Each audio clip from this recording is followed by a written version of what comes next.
என்ன வச்சிருக்கீங்க? இதுல என்ன பால் இருக்கு? எருமை பால் இருக்கு. அப்ப எனக்கு வேண்டாம். ஏய், ஏன் வேணாம்? எருமை பாலும் வேணாம். எங்க பெரியவரு பசும்பால் வாங்கிட்டு வர சொன்னாரு. எருமை பால் இருக்குன்னு, ஆனா பசும்பால் இல்லேன்னு நானா? இருக்கா? அட கிறுக்கா, புற மாசத்துல பிறந்தவனே, எதையும் முழுசா கேட்டு போங்கடா. ஏன்டா அவசரப்படுறீங்க? கொண்டா. ஏன்டா புடுங்குற? என்ன எருமை பாலை பிடிக்கிறீங்க? பொறுமையாயிடுறா. இது எருமை பால் தான். இது என்ன பாலு? எருமை பாலு. இப்ப என்ன பண்ற? ஊத்திட்டீங்க. என்னண்ணே மறுபடியும் எருமை பாலை பிடிக்கிறீங்க? அட மடையா, இது பசும்பாலு. அது எப்படி ஒரே கேன்ல பசும்பாலும் எருமை பாலும் இருக்கு? அதுதான் விஞ்ஞானம்ங்கிறது. ஒரே வயித்துல ஒரு ஆணும் ஒரு பொண்ணும் பிறக்கிறது இல்லையா?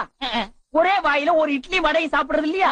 ஒரே மூஞ்சில ஒரு பொட்ட கண்ணு ஒரு நல்ல கண்ணு இருக்கிறது இல்லையா?